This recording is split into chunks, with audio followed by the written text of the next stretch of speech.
कांग्रेस के दिग्गज नेता और राजस्थान के 3 बार मुख्यमंत्री रह चुके अशोक गहलोत की करीब 3.5 साल के बाद एक बार फिर से कांग्रेस के सबसे बड़े दिल्ली दरबार 10 जनपद पर एंट्री हो गई है। यह एंट्री भले ही संकट से घिरे गांधी परिवार के ट्रस्टों को सुरक्षित रखने के मद्देनजर हो, लेकिन इसे राजस्थान के सियासी हलकों में अलग नजरिए से देखा जा रहा है। गहलोत की 10 जनपद में सोनिया दरबार में मौजूदगी को सूबे में कांग्रेस के सियासी गणित को बनाने और बिगड़ने की चर्चाओं की ओर तेज कर दिया है। राजनीति के जानकार इसके कई मायने निकाल रहे हैं। पार्टी सूत्रों के मुताबिक राजीव गांधी ट्रस्ट और गांधी परिवार के अन्य ट्रस्टों को विदेशी अंशदान विनियमन कानूनन यानी कि FCRA के नियमों को में घिरते देखकर सोनिया गांधी ने इससे निपटने की रणनीति बनाने के लिए अपने पुराने वफादारों को कॉल कर दिल्ली जमा किया था। गुरुवार को 10 जनपद पर हुई इस मीटिंग में पार्टी के पुराने वफादार गहलोत के अलावा मुकुल वासनिक, पवन बंसल, जनार्दन द्विवेदी और सलमान खुर्शीद शामिल हुए थे। गांधी परिवार के ट्रस्टों में से एक मामला राजस्थान से भी जुड़ा हुआ बताया जा रहा है। अब फिलहाल गुरुवार को दोपहर में हुई बैठक में गहलोत की भले ही सोनिया गांधी से 1-to-1 मुलाकात नहीं हुई हो, लेकिन 10 जनपद पर क्लोज डोर मीटिंग में उनकी उपस्थिति के कई सियासी संकेत दे गए।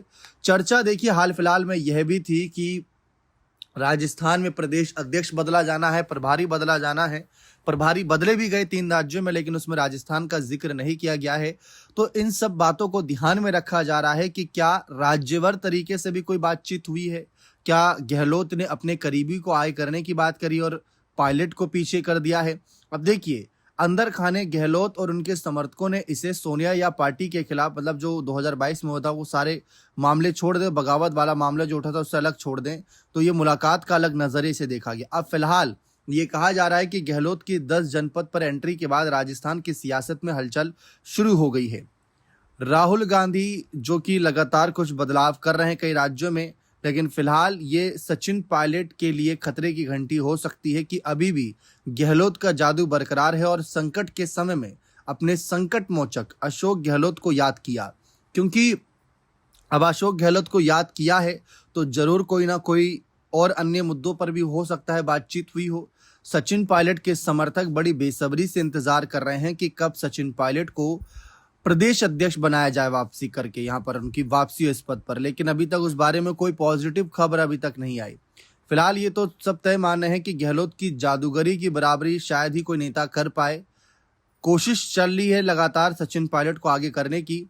क्राउड पुलर माने जाते हैं, भीड़ जुटा लेते हैं, लेकिन जिसके बाद हम देख पाते हैं कि हालात बदलते हैं और उसके बाद कहीं ना कहीं पायलट गुट फिर बैकफुट पर चला जाता है। जैसे हाल ही में अगर आप देखें तो चर्चा थी कि प्रदेश अध्यक्ष बनने वाले हैं सचिन पायलट। इस बीच गहलोत ने 2022 वाला जो पूरा कांड हुआ था इस्तीफे का वो रख दिया और बताया कि किसने क्यों इस्तीफा दिया था, सचिन पायलट का जिक्र किया और यह भी बताया कि वे कांग्रेस अध्यक्ष बनना चाहते थे। तो इस मुलाकात को 2-3 राजनीतिक चश्मों से देखा जा रहा है, लेकिन फिलहाल ये पायलट गुट के लिए थोड़ी सी एक ऐसी खबर है कि जिसको सुनकर शायद वो निराश हुए होंगे, नाराज हुए होंगे या यूं कहें कि हताश हुए होंगे, क्योंकि उनके सामने चुनौती है सचिन पायलट को प्रदेश अध्यक्ष बनाने की और उनकी मुख्यमंत्री चेहरे पर ताजपोशी को लेकर। फिलहाल इस पर एक बहुत बड़ा सवाल अब छूट गया है पीछे गहलोत और सोनिया की मुलाकात के बाद। बने रहे चैनल के साथ, बहुत बहुत शुक्रिया।